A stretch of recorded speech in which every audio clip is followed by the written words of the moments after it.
Martial, bienvenue. On va parler du prix du Bitcoin aujourd'hui et tenter de voir où va-t-il aller et qu'est-ce qu'on doit faire là dans cette situation actuelle de baisse des marchés crypto, tout ça. Et on va faire un petit tour d'actualité également. Donc, Bitcoin qui tombe au plus bas niveau depuis mars, alors que la liquidité est mince et que la pression réglementaire frappe les marchés de la cryptographie. Donc, vous voyez que là, la situation actuelle n'est pas fameuse. On va aller voir même, tenez, voilà, où on est, où en sont les cryptos. On voit PP qui souffre, qui est tombé très très bas hein, et qui continue de tomber. Waouh! Si on prend sur le mois, ouais, ça a bien chuté. Voilà, c'est un peu mitigé. Et Bitcoin qui est bien tombé en dessous. Hein. Moi, j'avais dit on irait jusqu'au 27K. Et là, regardez, on a fracassé les 27 et on est allé même bien plus bas. Donc même, voilà, le scénario où j'étais le plus pessimiste à 27K a été cassé et on est bien plus bas. On voit bien que l'ambiance est très mauvaise là, avec tout ce qui se passe là, le défaut de paiement aux États-Unis qui approche et les taux d'intérêt qui restent très élevés et voilà, qui font mal aux banques là-bas. On voit que ça fait mal au secteur de la crypto. Donc voilà, hein. Et là, on a le Bitcoin qui s'échange aux alentours des 26 300 26 300, 26 400 $. Donc, moi, je vais vous donner mon avis et on va tenter de voir avec des graphiques jusqu'où ça pourrait aller. On va pas trop s'attarder, hein, voilà, sur tout ça, mais voilà. En tout cas, les analystes des prix du Bitcoin envisagent 25 000 $ comme support après le changement de dynamique. Comme vous l'avez vu, voilà, ça va très vite hein, dans le milieu de la cryptographie. Là, il n'y a pas longtemps, il y a peut-être 2-3 semaines, on était assez bullish. On voyait le Bitcoin casser les 30 000 et aller bien au-delà. Aujourd'hui, c'est un tout autre scénario. Déjà, quelques jours plus tard, quelques semaines plus tard. Maintenant, là, on essaye de résister. Voilà. Le Bitcoin qui chute et les analystes, eux, qui voient un support à 25 000. Donc, c'est le scénario maintenant. Voilà. C'est la zone de résistance qu'on essaie de viser sur le Bitcoin. Donc, le Bitcoin continue de flirter avec des valorisations inédites depuis près de 2 mois. Alors que la dynamique des prix s'effondre. L'actif est en baisse sur la journée à 26 300. Et voilà. Et il a perdu pied au-dessus d'un seuil support le long de 27 000 $. Donc, vous voyez, le support que moi j'avais dit qu'on casserait pas, je pense, c'était 27 000 et finalement, ça a été franchi. Bon, bah écoutez, et maintenant, le prochain support, c'est les 25 000. Donc, on verra. Et l'heure actuelle n'est pas vraiment à la hausse. Hein. Donc là, on ne devrait pas voir le Bitcoin, en tout cas sur le court terme, on a du mal à voir le Bitcoin aller au-dessus des 30 000 et aller chercher les 40 000. Hein. Au vu de ce qui se passe, la situation actuelle, il vaudrait mieux être sur la défensive là, actuellement. Là. Après, en ce qui concerne une zone d'achat, comment dire, on va dire d'accumulation, moi je dirais que là, c'est des bonnes zones pour accumuler. Donc ça, par contre, ça peut aller plus bas. Vous voyez ? Donc on va aller sur les charts pour voir ça un peu plus voilà, précisément. Donc ça, je vais vous le mettre juste après.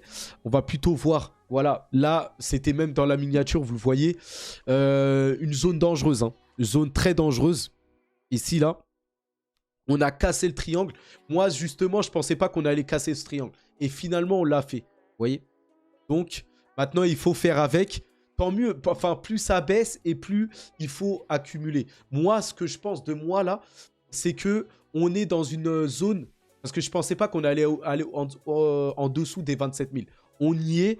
Ça peut aller chercher plus bas. Donc là, on est dans les 26 000 et quelques. 26 400 par là. On peut aller chercher 25 000. Ce serait le prochain support. Donc, tout de suite, moi, ce que je recommanderais, c'est peut-être d'attendre encore un peu. Parce que de toute façon, là, je pense pas... Il n'y a aucun catalyseur, là, à court terme, là, dans les jours qui suivent, qui alimenterait un retour du Bitcoin. Je ne sais pas qu'est-ce qui pourrait voilà, faire pousser le Bitcoin. Donc peut-être que là, il faudrait peut-être, oui, attendre de voir si on va chercher 25K. Et ensuite, sur le support des 25K, peut-être peut-être accumuler un petit peu.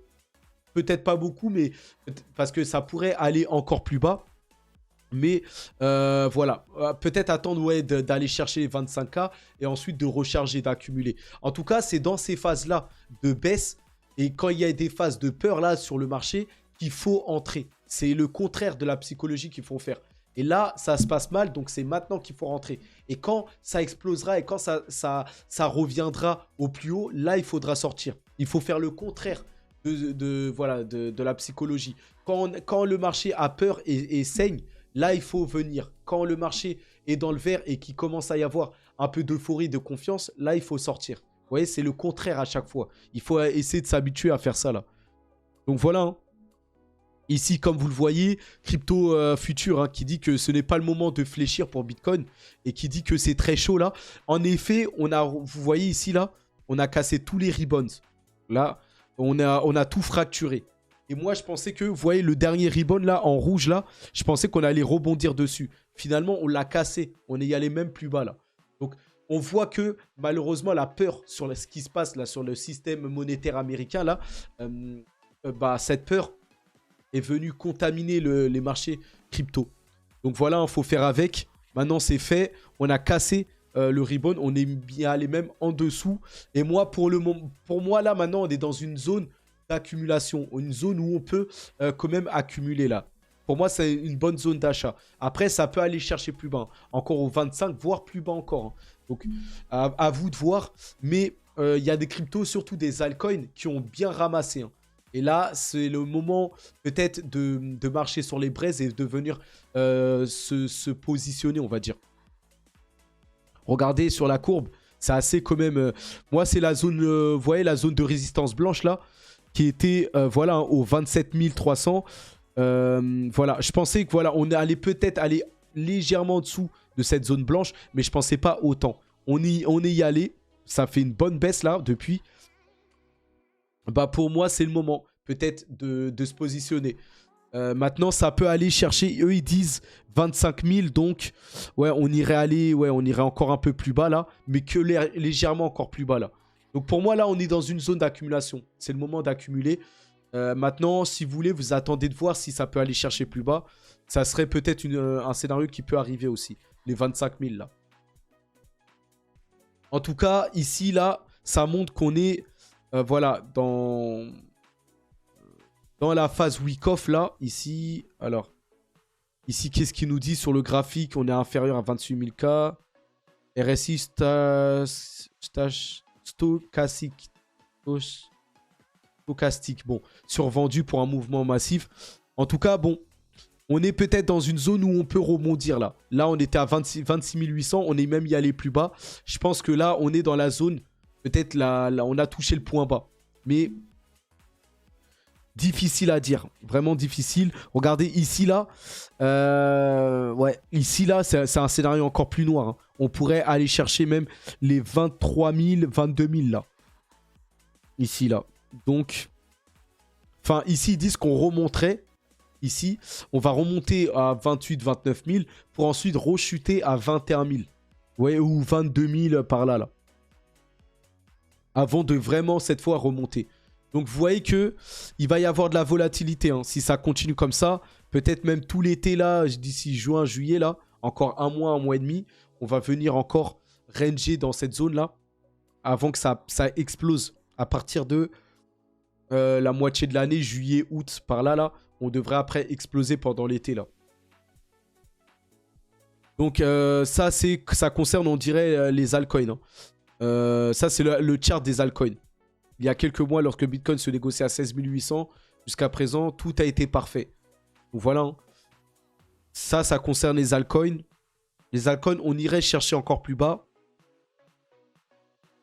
Quand le Bitcoin ira à 22 000 et ensuite ça explosera. Je sais pas. On verra. On verra. Mais c'est des scénarios qu'il faut regarder comme ça là. Alors attendez, j'avais plusieurs charts, je sais pas trop. Bon, ça, je vais le mettre encore après. Ici. Enfin, juste ici. On va regarder rapidement encore deux charts. Là, ça concerne le Bitcoin. Donc, manipulation en cours apparemment. Ici, regardez, hein, on viendrait chercher, voilà, on est dans la zone de manipulation là. Donc, on était en phase d'accumulation. Là, on est dans une phase de manipulation, il semblerait-il. Mais là, ouais, on peut aller chercher les 25 ans de ce qui se monte ici, là. Tant mieux, hein. On va ressortir d'ici ouais, d'ici mai, fin mai, début juin, de cette phase de manipulation. Et peut-être qu'on va aller chercher bien plus haut ensuite. Donc d'ici ouais, d'ici fin mai, par là. On va peut-être sortir de ça. Et vous voyez ici sur le RSI, venir rebondir ici, là, pour aller chercher plus haut. D'ici juin, peut-être on sera déjà reparti à la hausse. Hein. Vous voyez? Là, ça montre que d'ici presque juste avant juin, la dernière semaine avant juin, là. Donc d'ici, allez, 2 semaines, on va connaître peut-être 2 semaines de turbulence. Et ensuite, fin mai, on va commencer peut-être à rebondir. C'est ce que ce chart-là semble nous montrer, là. Donc, on va voir. On verra, hein, de toute manière. C'est la volatilité. C'est comme ça. Il faut s'habituer au marché. Donc là c'est un peu plus long terme. Moyen long terme. Ici, bah, vous voyez, là, on est dans la zone blanche, là. On passe au vert. Ensuite, on va corriger peut-être encore aux 25 000. Mais ensuite, on va rebondir. Aller chercher les 40K. Enfin, les ouais, 40, 42, 45 000. D'ici la fin de 2023, par là. Avant de corriger début 2024. Et au halving, ensuite, exploser. Et aller vraiment chercher vraiment plus haut. Hein. Voilà, à partir du halving, on sera déjà remonté, mais au halving, ensuite, on va aller chercher plus haut. Bon. Donc, ce chart nous montre que sur le moyen long terme, on va ranger là, dans cette zone-là. Là. On restera entre 30 et 50 000 pendant un bon bout de temps avant d'exploser ensuite on va dire en 2024, là, après le halving. C'est un scénario qui peut se passer, hein, ça. Ça, c'est un bon dessin. Et je vais garder cette image-là. Pour moi, c'est une image qui se tient, on va dire. Donc, on enchaîne. Et voilà, hein, un chart important que je voulais vous montrer. Qui montre que l'histoire se répète à chaque fois. Donc là, on a la MA200. C'est la zone bleue, là, la courbe bleue, là, que vous voyez.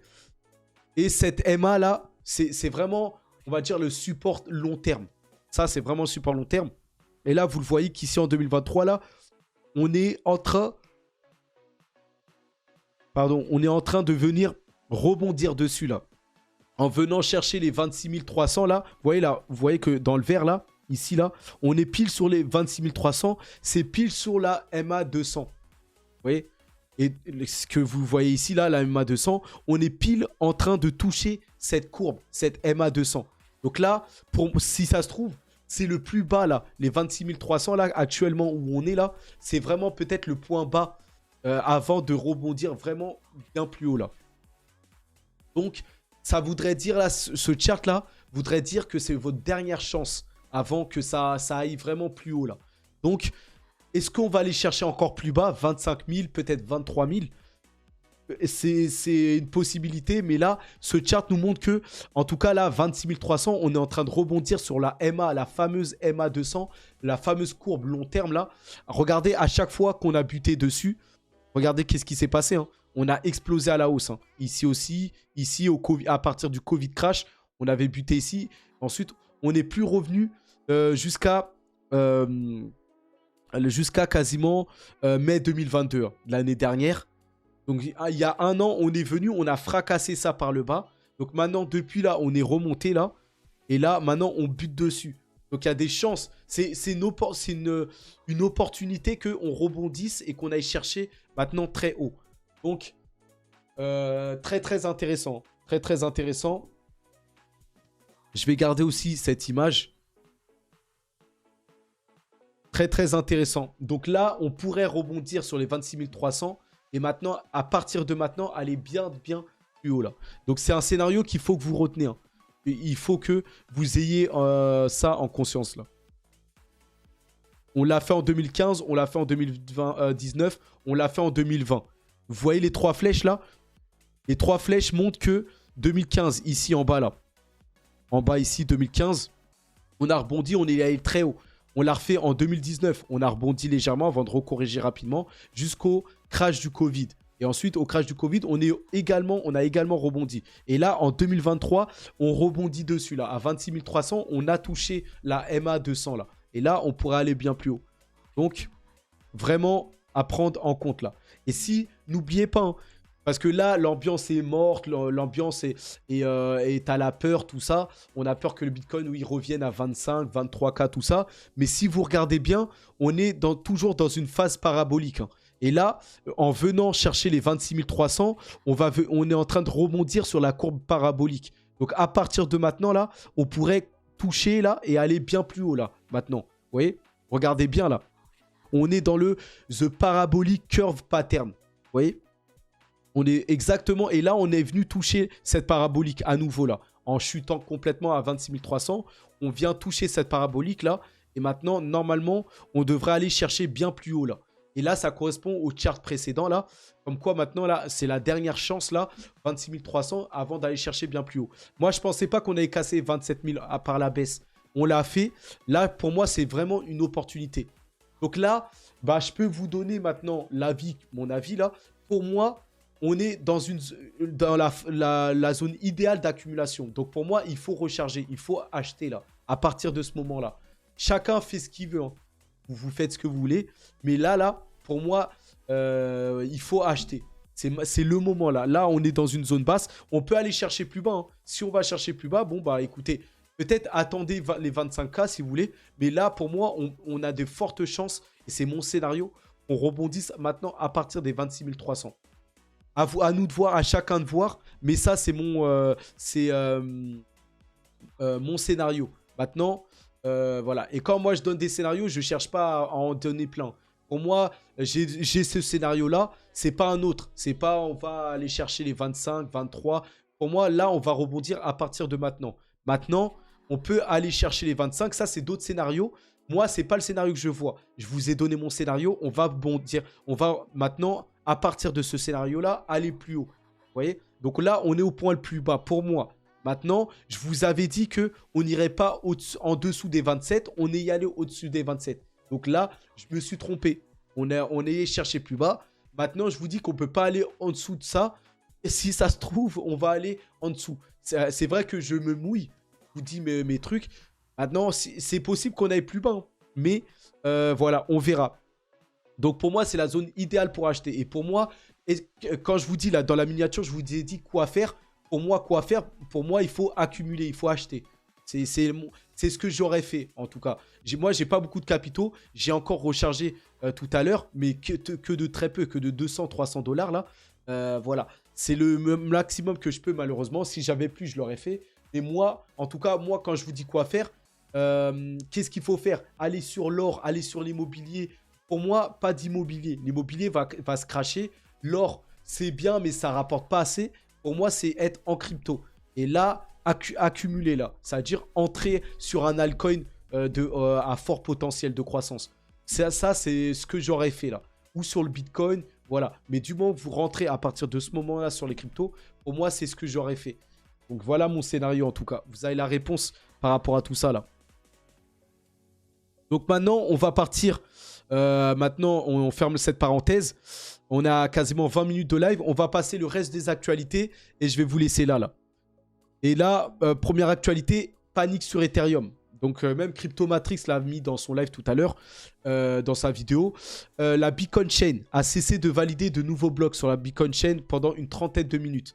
La cause précise de l'incident n'a toujours pas été connue, mais cela pourrait provenir d'un manque de diversité des validateurs sur Ethereum. Donc on a le réseau Ethereum qui a bugué et où on ne pouvait plus créer de nouveaux blocs. Attention, hein.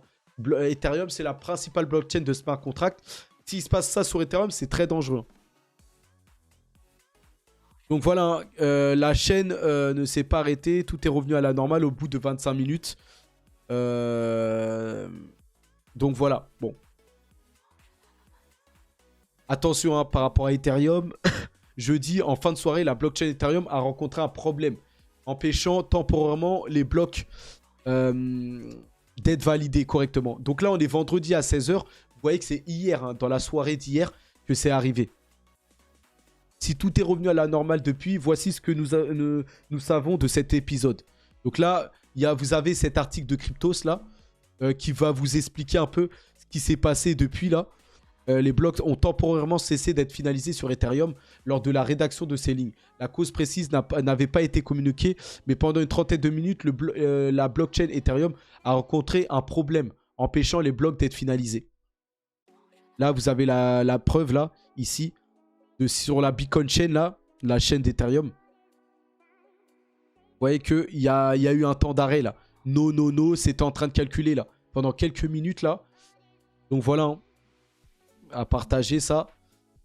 C'est des choses peut-être qui arrivent, mais bon, attention parce que oui, là, il n'y a plus personne sur les réseaux là en ce moment.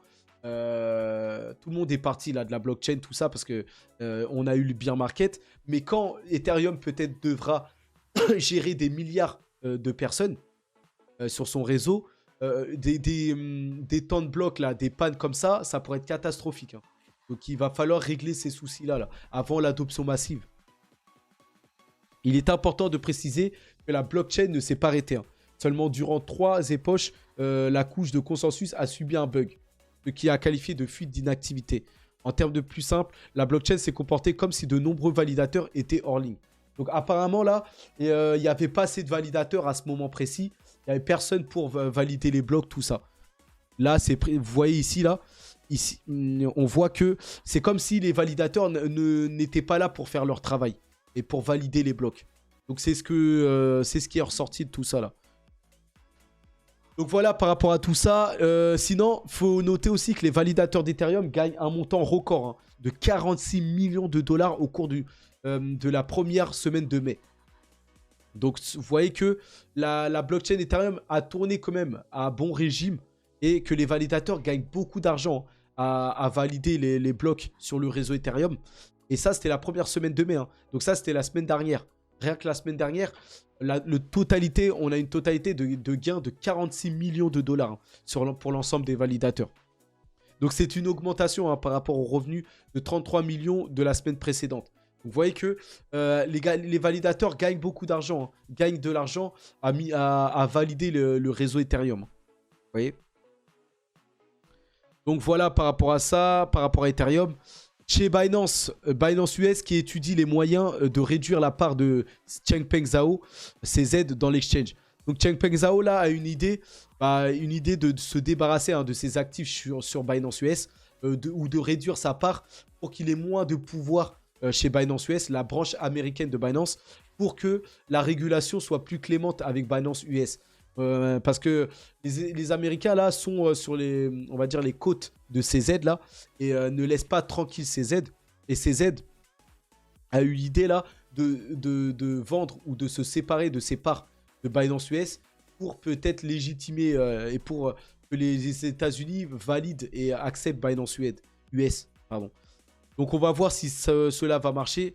On va dire qu'il va plus se concentrer sur le vrai Binance, le Binance international, et délaisser un peu Binance US pour que peut-être la réglementation US et les réglementaires là soient moins sur Binance US et acceptent plus Binance US, on va dire. En tout cas, dans le reste des actualités, les VC, les VC là, on va dire les venture capital, les fonds d'investissement là pour la crypto là, les fonds de capital risque là qui investissent sur les projets crypto, ont conclu des transactions d'une valeur de 2,6 milliards de dollars au cours du premier trimestre 2023. Donc vous voyez, depuis le début de l'année, il y a beaucoup de VC capital là, de fonds qui investissent et qui concluent des transactions, des accords. Et là, on peut dire que la valeur totale a atteint 2,6 milliards. Donc vous voyez qu'il y a il se passe beaucoup de choses. Hein. Beaucoup de partenariats, beaucoup d'investissements pour la crypto là. On a le Texas qui vote hein, pour ajouter la cryptographie à la déclaration des droits de l'État. Donc on sait que le Texas est un peu pro-crypto, l'État en tout cas du Texas. Et les législateurs du Texas votent pour ajouter la monnaie numérique, voilà, Bitcoin, ou pour ajouter même tout ce qui est lié à la cryptographie dans la déclaration des droits de l'État. Donc ils veulent valider, ils veulent accepter les cryptos. Ça, c'est une très bonne nouvelle. Hein. Donc le Texas est assez pro-crypto là. Et là, vous avez les tweets et tout ça là par rapport à ça. Donc tant mieux. Hein. On verra si le Texas va ajouter tout ça là. Tant mieux, tant mieux. Et le législateur du Texas donc propose d'ajouter un amendement constitutionnel sur les cryptos à la déclaration des droits. Le droit du peuple de posséder, de détenir et d'utiliser un moyen d'échange mutuel convenu, y compris des espèces, hein, des pièces et des monnaies, des lingots, des monnaies numériques ou des certificats, dans le cadre d'exchange ou de contrats portant sur des biens et des services, ne doit pas être violé. Donc voilà, le Texas propose de posséder n'importe quel actif, même des lingots d'or, des devises, de la monnaie, voilà. Et même des actifs numériques comme les cryptos, tout ça. Aucun gouvernement ne doit interdire ou empêcher la propriété ou la détention de toute forme ou de tout montant d'argent ou d'autres devises. Voilà, hein, le Texas veut apporter la liberté de posséder des actifs, des monnaies ou tout ce qui sert à transacter. Et ça inclut même les cryptos, tout ça. Donc très bonne nouvelle en tout cas. Très très bonne nouvelle. On a toujours dans le cadre réglementaire et là, voilà, on a les tribunaux, tout ça. On a le tribunal qui accepte la demande de libération sous caution, voilà, de Do Kwon. Donc là, ses avocats proposent une libération sous caution de 437 000 au Monténégro. On a les États-Unis et la Corée du Sud qui réclament son extradition. Donc là, on a un tribunal au Monténégro qui accepte apparemment la caution. Do Kwon va être libéré après que le tribunal du Monténégro ait accepté une caution de 400 000 euros. Le ministère public dispose de 3 jours pour faire appel de la décision. Donc voilà, Do Kwon qui est pour le moment face au tribunal de Monténégro, là en Europe, là, va être libéré contre 400 000 euros. Et on a les États-Unis et la Corée du Sud qui cherchent à le rapatrier pour le juger. Donc on verra. En tout cas, Do Kwon qui s'en sort par l'argent. Voilà. Hein. C'est la justice. La justice aujourd'hui est comme ça. Plus vous avez de l'argent et plus vous pouvez vous payer des bons avocats et vous faire sortir de tout ça. Donc voilà comment le système fonctionne ici, là. Mais en tout cas, Do Kwon qui est pas resté comme ça, a seulement payé pour sa libération. Do Kwon qui a attaqué de front. Hein. Tout ça. Do Kwon conteste les allégations de falsification de passeport au Monténégro. Détenu au Monténégro depuis mars pour avoir prétendument utilisé de faux documents de voyage, le cofondateur de Terraform Labs nie les faits. Donc d'après tout Do Kwon, ce serait pas vrai, hein. Ce serait que du fake. Et moi, pour le coup, je vais le croire. Vous voyez, ça fait fou voilà, de dire ça, mais je vais pas fermer les yeux. Pour moi, là, ils essaient de le couler. Et pour moi, il avait ses vrais documents. Parce que pour moi, Do Kwon, je pense qu'il est honnête. Contrairement à ce que vont dire les grosses chaînes YouTube francophones, tout ça. Pour moi, c'est juste les Américains qui cherchent à le couler. Donc on verra. Les avocats de Do Kwon demandent une libération sous caution. Donc à voir en tout cas. Moi, je pense qu'il va s'en sortir. Hein. Pour moi, il va réussir à prouver qu'il est clean. Donc on verra par la suite. Et justement, Jump a gagné 1,3 milliard de dollars en manipulant Terra, selon un procès. Donc voilà, vous voyez qu'il y a eu beaucoup de manipulations par rapport à Terra. Terra, pour moi, c'était un projet qui dérangeait. Et qui dérangeait surtout au niveau des États-Unis. Parce que Terra a construit un stablecoin totalement décentralisé qui venait en concurrence directement avec le dollar. Et là, sans qu'on puisse avoir la main dessus. L'UST, c'était un stablecoin totalement décentralisé, sans qu'on puisse, l'État américain puisse le contrôler. Et c'est pour ça qu'ils ont fait couler le projet Terra, et qu'ils ont manipulé le projet Terra, et qu'ils ont enfoncé le projet et fait couler le projet. Et ils ont essayé de faire couler Do Kwon en même temps pour que il n'apporte plus ce genre d'idée de projet-là. Donc on va voir. En tout cas, vous voyez qu'il y a beaucoup de manipulation, tout ça là. Dans le reste des nouvelles, FedNow, le système de paiement de la Fed. Donc vous voyez que même la Fed possède son propre système de paiement. Et donc FedNow sera intégré à Metal Blockchain. Donc une nouvelle blockchain liée à la Fed apparemment. L'intégration permettra aux utilisateurs de convertir instantanément des espèces en stablecoin pour les utiliser dans les protocoles DeFi. Donc ça, c'est certainement, on va avoir besoin de ça parce que bientôt, on aura les monnaies numériques des banques centrales. Bientôt, c'est les banques centrales qui vont émettre les monnaies et tout ça numériquement. Et là, ces monnaies-là, à travers justement Metal Blockchain, vous allez pouvoir les convertir directement en stablecoin. En Tether peut-être, ou en Tether ou en USDC de Circle, qui sont aussi des stablecoins très backés par les actifs américains là, et qui sont très contrôlés donc tout ça se met en place. Hein. Metal Blockchain, je ne connaissais pas, mais c'est peut-être une blockchain sur laquelle il va falloir compter. En tout cas, qui va être liée aux États-Unis. Hein. En tout cas, pour changer les CBDC en stablecoin. Donc, cette blockchain devrait être pas mal utilisée. Pour le moment, il semblerait qu'il n'y ait pas de token. Donc, on verra. Il permet d'effectuer des paiements quasi instantanés 24 heures sur 24 entre les banques. Metal Blockchain est un réseau crypto développé par Metallicus, basé sur un fork du code d'Avalanche. Vous voyez? Donc c'est apparemment une blockchain qui a utilisé un fork, qui a un fork du réseau d'Avalanche là, et qui va, qui va proposer des paiements instantanés 24 sur 24 entre les banques. Donc c'est intéressant. Ça c'est un article de Cointelegraph. Hein. FedNow de la réserve fédérale se connectera à Metal Blockchain, un fork donc d'Avalanche. Donc voilà, par rapport à ça, les dernières actualités. Voici la nouvelle PDG, apparemment de Twitter, Linda Yaccarino. Donc cette femme-là, je l'avais déjà vue. Hein. Elle est assez connue quand même aux États-Unis. Et il faut savoir que Linda Yaccarino est actuellement la présidente exécutive du Forum économique mondial. Hein. Donc c'est pas rien. Et a été présidente de la publicité chez NBC Universal. Vous voyez, elle a un gros CV. Hein. Et là, c'est apparemment cette femme que Elon Musk va placer en tant que PDG de Twitter. Donc voilà. Hein. Elle a un gros bagage. Ici, vous voyez, hein, c'est la présidente du Forum économique international. Hein. Forum économique mondial, pardon. Et aussi, elle avait été présidente chez la publicité de NBC Universal. Donc une femme avec un gros CV. Hein.